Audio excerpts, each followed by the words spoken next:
Faites après moi. Inspirez. Expirez. Inspirez encore. Expirez. Ce qu'on vient de faire là, c'est quoi? Au primaire, on nous apprend que c'est de la respiration, n'est-ce pas?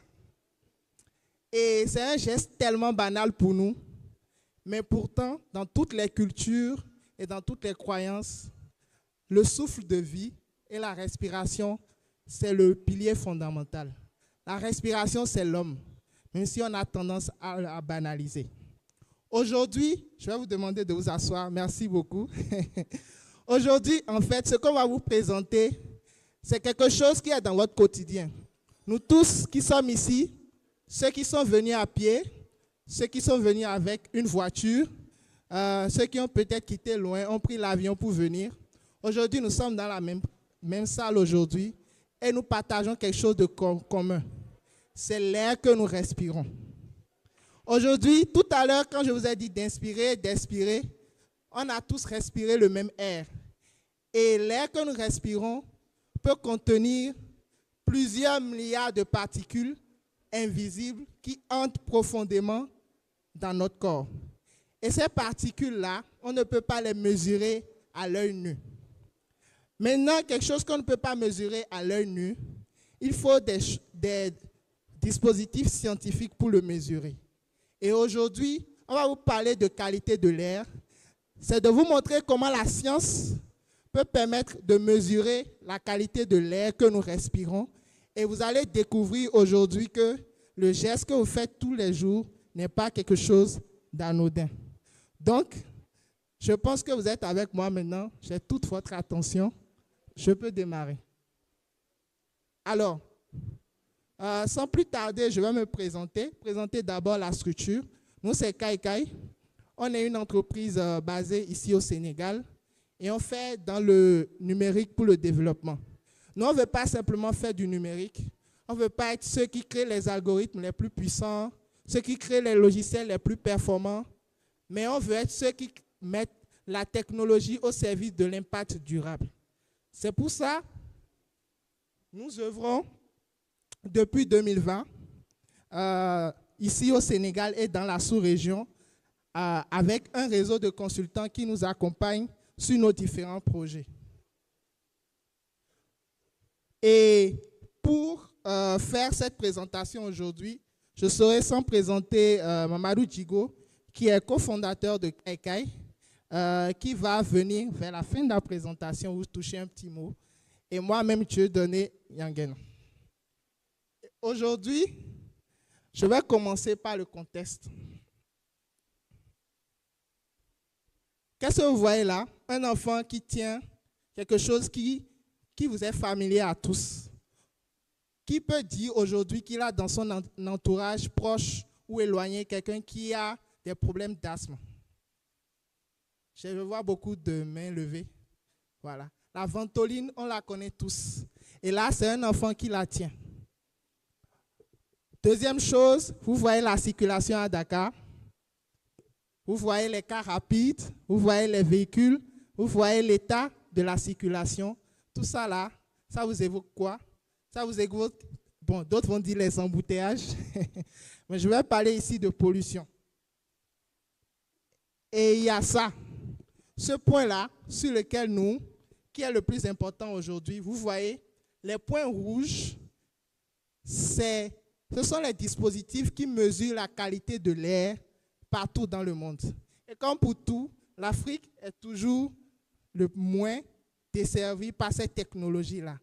Aujourd'hui, on a constaté un problème de pollution qui est ici à Dakar, avec des recrudescences de cas d'asthme, surtout chez les enfants. La pollution par les véhicules, mais aussi le Sénégal est particulier en ce sens qu'il y a la poussière désertique qui a commencé déjà par venir. J'ai vu des gens avec des cache-nez ce matin. Et on va tous l'attraper, la grippe. Vous savez que dans cette période-là, vous ne pouvez pas y échapper. C'est clair. Si quelqu'un y a échappé, qui me donne son secret, mais on va tous faire cette grippe-là. Et aussi, notre objectif, c'est de voir en fait, avec ces facteurs naturels et ces facteurs aussi humains, comme aussi le brûlage des déchets, comment caractériser cette pollution-là? Il y a un de mes professeurs qui me disait toujours, ce que tu ne peux pas mesurer, tu ne peux pas améliorer. Parce que tu navigues à vue.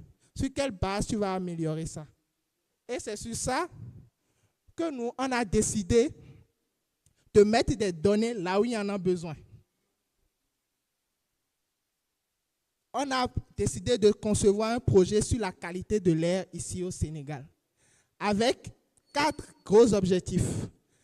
Améliorer la disponibilité des données locales sur la qualité de l'air au Sénégal. Premier objectif. Retourner la carte, faire la carte et voir que tout ça là est noirci au Sénégal et peut-être continuer dans la sous-région. Collaborer avec des parties prenantes pour déployer des capteurs là où il faut au Sénégal. On ne se rend pas compte de l'ampleur de la chose. Mais aujourd'hui, vous êtes capable de savoir s'il va pleuvoir demain approximativement. Mais vous n'êtes pas capable de savoir si demain je dois sortir avec mon cache-nez. Oui ou non? Voilà. Vous ne connaissez pas l'état des données sur la pollution ici en temps réel comme vous connaissez l'état de la pluviométrie. On veut sensibiliser. C'est ce qu'on est en train de faire aujourd'hui. C'est pour ça que je suis devant vous aujourd'hui. Et aussi, un aspect très important pour nous, la formation. Et vous allez voir des jeunes qui vont proposer des innovations technologiques sur la qualité de l'air qu'on va vous présenter tout à l'heure. Alors, ce projet, on a fait une phase pilote pour le faire. On est venu voir les gens, on a dit qu'on veut mettre des capteurs de qualité de l'air ici au Sénégal. Les gens nous ont demandé, quoi? Personne n'a compris. Et on a essayé de faire une phase pilote. Vous savez, quand vous allez voir les gens, souvent ils disent, oui, c'est très bien votre projet, vraiment c'est excellent. Mais après, vous les relancez et puis ils ne vous répondent pas. Ils disent après. Nous, on a décidé de faire une phase pilote d'abord. On a déployé des capteurs dans des écoles ici au Sénégal. On a mesuré des données sur la qualité de l'air. On est revenu voir les gens, on leur dit, voilà, l'état de la pollution dans les écoles. Regardez ce que ça donne. Est-ce que vous êtes prêts à faire ce combat avec nous? Et aujourd'hui, qu'est-ce qu'on constate? On a plusieurs partenariats. On a le Centre de gestion de la qualité de l'air du ministère de l'Environnement qui nous accompagne, avec qui on a un partenariat pour certifier notre démarche, notre approche, pour qu'ils puissent voir ce qu'on fait. Oui, sur le plan scientifique, c'est bien, mais est-ce que le matériel que vous utilisez, les données que vous mesurez, est-ce que c'est quelque chose de pertinent? On a notre fournisseur pour les capteurs qu'on utilise. On est en collaboration avec des chercheurs pour caractériser les données sur la qualité de l'air qu'on mesure. Et aussi, on travaille beaucoup avec les inspections d'académie parce que nous, on a décidé de centrer notre projet en déployant ces capteurs d'abord dans les écoles. Pourquoi? Parce que, excusez-moi, les adultes, ils sont déjà bornés. C'est difficile de leur faire changer de mentalité. Mais si on commence par les enfants, c'est plus facile de faire du changement. C'est pour ça que les pays qui veulent créer un changement durable commencent par former les enfants. Et nous, on a dit, pour faire ce changement durable, il faut commencer par la base. Donc, on a décidé de poser prioritairement nos capteurs de qualité de l'air dans les écoles. On vient placer le truc, les enfants voient, mais c'est quoi ça? C'est une caméra ou autre? Et on leur explique, voilà, c'est un capteur de qualité de l'air. Quand il y a des mouvements de poussière, quand l'air est mauvais, on peut vous donner des alertes pour que vous puissiez vous protéger. Et les enfants, passer par les enfants, c'est toucher aussi les parents. Les parents sont touchés parce qu'un enfant, lorsqu'il apprend quelque chose de nouveau à l'école, il est pressé de le raconter à son papa, à sa maman, mais aussi à ses frères et sœurs. Et c'est un vecteur formidable de transmission. Et aujourd'hui, on a pu déployer des capteurs de pollution de l'air dans plusieurs écoles. Bon, voilà quelques images avec des enfants très enjoués, très curieux, surtout pendant la phase pilote. Et voilà le matériel qu'on utilise. Bon, je sais qu'il y a des gens qui attendaient la partie scientifique. C'est ça qu'on appelle, je vous parle de ça depuis un moment, c'est ça qu'on appelle un capteur de qualité de l'air. C'est un petit boîtier qui a plusieurs composantes et qui permet de mesurer quoi? Ce qu'on appelle les particules fines, c'est-à-dire quand vous respirez, l'inspiration que vous avez tout à l'heure, ces particules fines rentrent dans vos poumons. Ça peut être des particules de poussière, des particules de fumée. Et ces particules-là peuvent créer et obstruer en fait les voies respiratoires. Ça mesure le CO2, donc le gaz carbonique. Ça mesure aussi d'autres types de gaz, comme des gaz organiques. Et ce petit appareil-là nous permet en fait, avec les avancées technologiques, de pouvoir le poser un peu partout parce que c'est en format miniature. Il faut savoir qu'en discutant avec le Centre de gestion de la qualité de l'air, qu'est-ce qu'on a constaté? Avant, jusqu'à maintenant, les stations, on a ce qu'on appelle des stations de référence que le Centre de gestion de la qualité de l'air a. Mais c'est quelque chose qui va tenir, on va dire, dans une salle entière. Et ça coûte des millions. Et le problème avec ça, c'est quoi? C'est quand ça se gâte, pour remplacer, ce n'est pas du jour au lendemain. Il faut mobiliser un financement. Donc, ça va faire 4 ans, 5 ans avant qu'on puisse trouver une solution. Et vous connaissez, il peut y avoir certains fournisseurs, ils vont vous vendre la solution et ils vont vous donner une garantie de 5 ans. Et 5 ans plus un jour, ça se gâte, il va dire que bon, ce n'est plus son problème. Avec ces capteurs-là, non seulement ces petits, on peut les poser partout, mais aussi, on n'a pas ce problème-là de coût et de maintenance parce que c'est des capteurs comparés aux stations de référence qui coûtent assez moins cher et qui sont facilement déployables. Donc, qu'est-ce qu'on peut mesurer en matière de données? Là, vous voyez, là, c'est des phases de poussière qu'on avait mesurées en février 2025. Ça, c'est un capteur qu'on a posé dans une école. On a ressenti la poussière en février 2025 et on a vu en fait les pics de particules fines. On peut voir des fortes variations de qualité de l'air au cours de la journée. Ici, c'est un capteur qu'on a posé dans une zone industrielle. Et on voit quoi? Il y a une émission de gaz. C'est une école, hein? Et l'école est proche d'une usine. On voit qu'il y a une émission de gaz tous les soirs qui monte, en fait. Et les parents nous disent, bon, on vient le matin, on voit dans la salle de classe, on a un dépôt noir partout, dans les classes. Mais on n'a rien pour dire que c'est ça qui cause ça. Il n'y a rien, il n'y a aucune donnée. Vous voulez dire pourquoi c'est ça qui cause ça? Vous n'avez aucune donnée pour le faire. Et aujourd'hui, quand on a ce capteur, ils savent, OK, c'est à partir de telle heure qu'on a des montées en fait de gaz. C'est à partir de telle heure que ça descend. Et ça peut être lié à ce phénomène-là qu'on observe dans la salle de classe. Et aussi, ça rebondit sur un autre sujet. Je vais poser la question. Vous allez garder la réponse pour moi peut-être après. Est-ce pertinent de mettre une école au milieu de 2 usines? C'est une question que je vous pose. Donc, réfléchissez à la réponse. Donc, aujourd'hui, nous avons décidé de ne pas le faire seul. On a fait une phase pilote qui a été réussie. On s'est dit, si nous seuls, on se déplace pour aller dans tout le Sénégal, ce serait top. Mais on préfère travailler avec des jeunes qui, eux, sont friands de technologie, mais qui peuvent nous constituer aussi un relais local sur la qualité de l'air. On a organisé un hackathon. Ces jeunes-là, à partir des capteurs, ont créé des applications pour mieux visualiser la qualité de l'air, des montres connectées, des objets connectés, etc. Aujourd'hui, on a engagé 8 équipes de 3 jeunes, formé 21, vu 8 innovations qui nous ont été proposées sur 5 régions qu'on a couvertes avec ces jeunes-là. Et aujourd'hui, ce n'est plus nous, mais ces jeunes-là qui font le déploiement de capteurs dans leurs régions respectives. Et comme ils sont ancrés localement, ils peuvent faire la sensibilisation eux-mêmes dans la langue locale pour permettre aux populations de mieux comprendre c'est quoi la qualité de l'air. Et c'est ça l'impact que nous on vise à travers ce projet. Et tout à l'heure, je vais inviter 2 de ces équipes-là qui ont travaillé sur le projet, qui vont venir nous présenter leur innovation. Donc, voilà un peu le déploiement sur le terrain, ces jeunes-là. Là, c'est à Thiès, là, c'est à Pikine, là, c'est à Dakar, et là-bas, c'est à Ziguinchor. Donc, voilà les zones qu'on est en train de couvrir en ce moment. Et je vous donne un aperçu des données qu'on mesure. Bon, pour certaines personnes, ceci peut paraître barbare, mais c'est juste un tableau qui recense les données qu'on mesure sur la qualité de l'air. Et ce qu'on fait actuellement, ce n'est pas seulement pour la sensibilisation.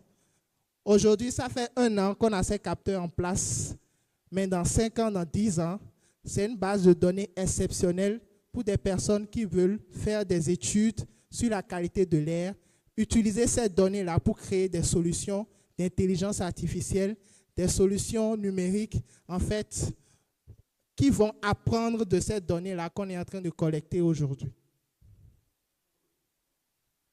Donc, ce projet a fait beaucoup de bruit, beaucoup de médias l'ont relayé. On a notamment RTS, TFM ici au Sénégal, mais aussi RFI qui a entendu parler du projet, qui a fait un reportage là-dessus dernièrement. Et c'est disponible sur leur site RFI Afrique. Vous pouvez voir le reportage sur le projet. Et ça montre, chaque fois qu'on parle de ce projet-là, les gens sont émerveillés. Ils disent que c'est quelque chose qui doit se faire, mais que personne n'a pris l'initiative de faire.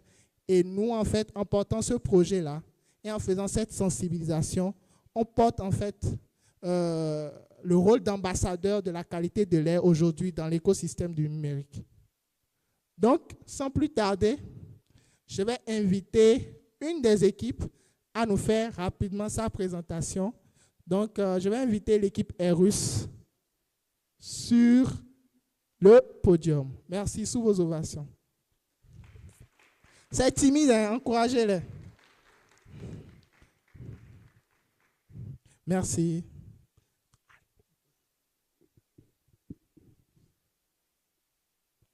Donc, l'équipe Airus est basée à Ziguinchor et eux, leur solution, c'est une montre connectée qu'ils ont créée et qui a pour objectif de s'appuyer sur les données pour mettre des alertes pour les enfants qui ont des problèmes de santé liés à la pollution.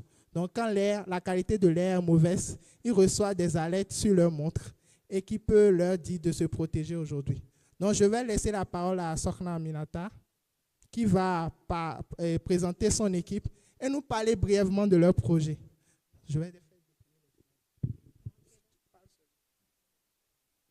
Bonjour à tous. Salam alaikum. Bonjour à tous, très chers membres de la République. Permettez-moi de me présenter. Je réponds au nom d'Aminata Touré. Ok. Je m'excuse. Salam alaikum. Bonjour à tous et à tous. Très chers membres de la République, je réponds au nom d'Aminata Touré, étudiant en licence ingénierie informatique à Ziguinchor. Une des équipes représentantes. Une des représentants de l'entreprise Kaikai à Ziguinchor. C'est l'équipe Airus. Lui, c'est Bakri Prince Badji, professeur de technologie, Ousmane Daniba, administrateur de réseau. Pour aller droit au but, nous avons remarqué qu'aujourd'hui, la pollution de l'air est un problème silencieux. Le Sénégal n'en est pas en reste.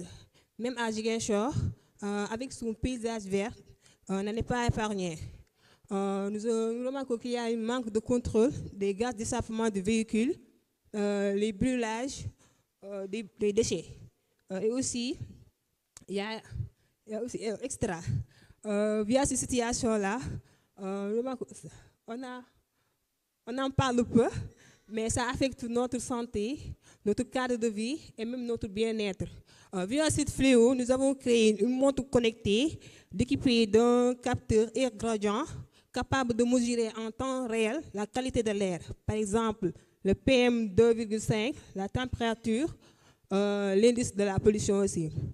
Nous avons déjà commencé des séances de sensibilisation dans notre région locale, à Ziguinchor, où nous avons formé jeunes, élèves et habitants, leur montrer les différents risques liés à la pollution et aussi encourager à avoir des comportements pour protéger la santé. Nous voulons que vous souteniez notre projet pour faire notre ville, pour faire notre Ziguinchor une ville de pilote où tout le monde peut respirer en sécurité. Je vais laisser mes camarades de faire la présentation de la montre connectée.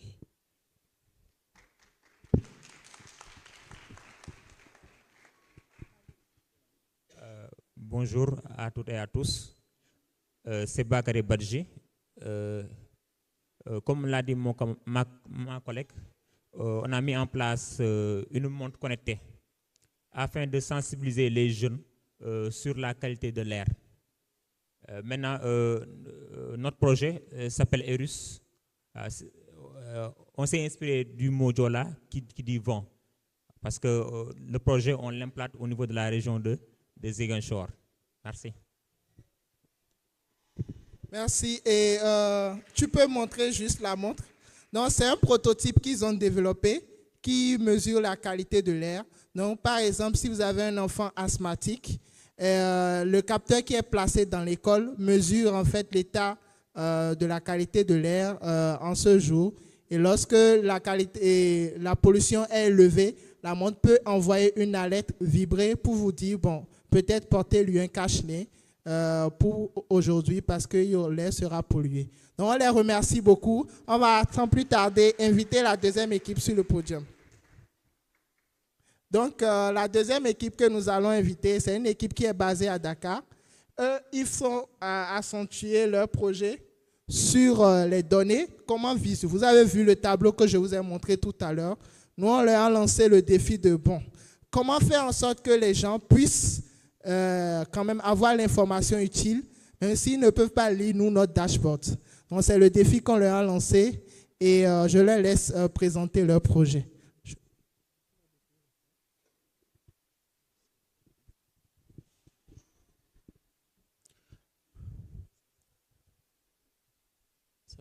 Okay.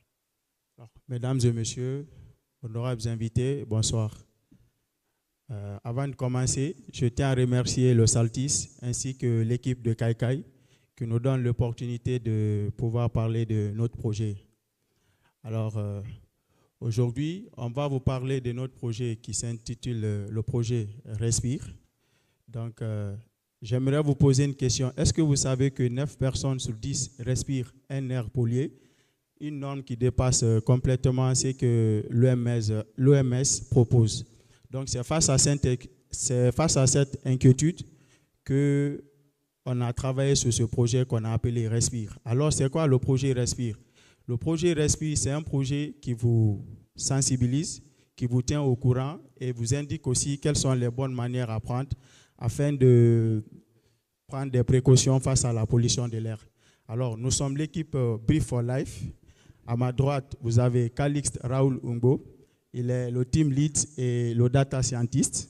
Ici, Mahaman Laminou Suleiman, le chargé à la sensibilisation, ainsi que moi-même, Bernard Tengiano, data analyst et communicant autour du projet. Donc, sans plus tarder, on va vous parler de l'innovation qu'on a apportée sur le projet. Alors, notre innovation porte beaucoup plus sur la valorisation de la donnée et sa visualisation. Et quelle est l'innovation en réalité? Il s'agit d'une application web. Donc, cette application web, comme vous la voyez, elle dispose de différentes fonctionnalités. L'une des fonctionnalités clés, c'est qu'elle est adressée à 3 profils différents. Donc, on s'est demandé en réalité qui sont ceux qui sont les plus à même d'avoir une idée de quelle est la qualité de l'air. Donc, d'abord, on adresse notre solution aux élèves, on adresse notre solution aux autorités et aussi on adresse notre solution aux parents d'élèves. Donc, on s'est dit que faire en réalité pour montrer comment évolue l'air, la qualité de l'air à Dakar ici. Et c'est là que nous avons développé une application qui a 3 différentes fonctionnalités. Alors, la première fonctionnalité de cette application, c'est la carte nationale des capteurs. Donc, notre application dispose d'une carte où nous montrons tous les emplacements où nous avons déployé des capteurs ici à Dakar. Donc, c'est ce que vous pouvez voir ici sur la première image. Donc, il y a tous les emplacements où les capteurs ont été installés avec les différents polluants de ces capteurs-là. Donc, ce sera le PM2.5, le PM1, le CO2, la température, l'humidité, etc. Deuxième fonctionnalité très intéressante de notre application, il s'agit de l'analyse des données et des prédictions. Toutes ces différentes données que nous avons, nous les recueillons, nous les centralisons et puis nous faisons différents graphiques parce que tout le monde ne comprend pas les chiffres, comme l'a dit M. Dieudonné tout à l'heure. Tout le monde ne peut pas lire un graphique où il y a un tableau où il y a différentes données. Donc nous essayons de traduire ça en graphique visuel pour que les différentes personnalités, les différentes cibles puissent voir ça. À côté de ça, nous avons développé un modèle d'intelligence artificielle donc, qui essaie de prédire en J+1 comment sera la qualité de l'air. C'est-à-dire, on se dit aujourd'hui, nous respirons un air, mais demain, est-ce qu'on peut essayer de prévoir cet air-là? Dernière fonctionnalité, non des moindres, il s'agit des notifications et rapports automatisés. Donc, notre application envoie aux autorités des rapports qui sont générés automatiquement en fin de semaine pour dire voici comment a été l'air de la semaine et voici comment cela sera. On prévoit aussi différentes notifications automatiques via SMS, WhatsApp aux parents pour leur dire que demain, l'air sera peut-être pollué à Dakar. Pensez peut-être à donner un cache-nez à vos enfants. Donc, il n'y a pas que des fonctionnalités. Comme l'a dit Dieudonné, les déploiements ont commencé. Et je vais laisser Lamine vous parler des différents déploiements que nous avons effectués. Alors, bonjour. Alors, à ce jour, nous avons eu à installer 3 capteurs dans 3 écoles différentes à Dakar, à savoir le SMT de Dakar, qui est l'école supérieure multinationale, là où nous étudions actuellement. Nous avons aussi l'école CM Martin Luther King et le CS Lima Moulay. Alors, bien avant de passer aux présentations et aux installations des différents capteurs, nous avons eu à présenter aux différentes institutions des documents légaux et des documents officiels aux institutions qui nous accompagnent, comme par exemple l'IA de Dakar. Alors, nous comptons également bientôt installer 3 autres capteurs dans 3 autres écoles différentes à Dakar, tout en suivant le même niveau d'exigence et le même processus. Bien sûr, on parle de déploiement, on parle aussi de données, mais de ces données, qu'est-ce qu'on va faire de ça? Comment on va les utiliser pour pouvoir sensibiliser? C'est là que je vous laisse, Bernard, vous expliquer. Merci, Lamine. Alors, comme il a dit, au-delà de l'aspect un peu technique, quelles sont les actions qu'on compte mener pour que ce projet soit bon escient? Alors, la première chose, c'est l'activité de sensibilisation dans 6 autres écoles. Donc, il ne s'agit pas d'installer les capteurs dans les écoles, mais on compte sensibiliser les enfants. Premièrement, en les informant quels sont les enjeux de la pollution de l'air. On compte signer des enfants comme des ambassadeurs dans les écoles, qu'on va appeler les ambassadeurs Respire, qui vont nous aider à passer le message auprès de leurs camarades. Cela les implique beaucoup plus. Mais aussi, on compte mettre des plantes dépolluantes dans les écoles, histoire d'améliorer la qualité de l'air dans les écoles. Et parallèlement à ça, on développe actuellement une application mobile pour plus d'accessibilité, parce que la version que vous avez eue, c'est un peu sur le web. Donc, une application mobile beaucoup plus accessible, qui va permettre surtout aux plus jeunes d'avoir des informations sur l'indice de la qualité de l'air, quelles sont les mesures à prendre. Et c'est un peu la version mobile, c'est comme ça se présente. Donc, arrivé à ce niveau ici prend fin notre présentation. Nous vous remercions. Merci sous vos ovations, merci beaucoup. Je vais vous inviter à regagner votre place. Et nous allons continuer sur les perspectives de ce projet. Donc, je vais laisser le DG de Kaikai, Mamadou Djigo, venir faire son plaidoyer par rapport au projet. Merci Dieudonné. Je découvre un bon MC aujourd'hui. Et merci à toutes les équipes, en tout cas, qui ont présenté. Il y en avait 8, donc on avait choisi 2 pour illustrer les projets que nous avons faits. Et merci à toute l'équipe, à mon associé Niels Kaiser, qui n'est pas là aujourd'hui. Mais c'est plus un appel à tous ceux qui sont là. Je sais que parmi vous, certains sont intéressés à pouvoir accompagner ce projet. Ça peut être un accompagnement technique, ça peut être un accompagnement financier, mais sachez que toutes les données qui sont mesurées sont accessibles. Donc, c'est le premier projet qui a mobilisé autant de données ouvertes sur le climat en Afrique subsaharienne.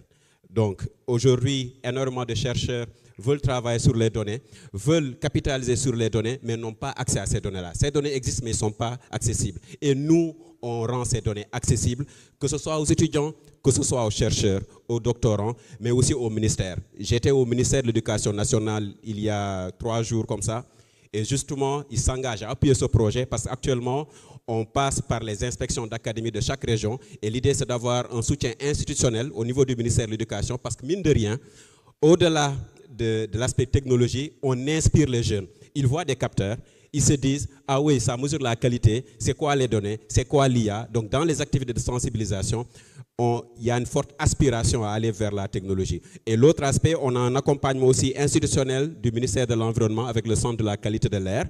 Et on a aussi l'accompagnement des chercheurs, que ce soit de l'UCAD, de l'Université de Thiès et tant d'autres universités. Donc on est disponible, nous on se positionne comme un pont qui permet en tout cas des acteurs peut-être qui ne collaborent pas forcément à avoir un cadre de collaboration. Et c'est pourquoi on a mis en place un comité de suivi, et je vais en terminer là-dessus, un comité de suivi qui comprend les autorités publiques, les privés, des agences comme l'ANACIM, comme le ministère de l'Éducation nationale, le ministère de l'Environnement avec le Centre de qualité de l'air, des pneumologues, donc des médecins. D'ailleurs, la RTS avait fait un reportage sur ça. Donc tous les acteurs qui sont pertinents sur ce projet-là font partie de ce comité de suivi. Celles et ceux qui sont là, qui sont intéressés à faire partie de ce comité de suivi, rapprochez-vous de Dieudonné et voir dans quelle mesure vous pouvez accompagner ce projet. Et on a notre ambition de déployer au minimum plus de 200 capteurs si on a les partenaires qui nous accompagnent et faire du Sénégal le leader dans la mesure de la qualité de l'air. Je vous remercie.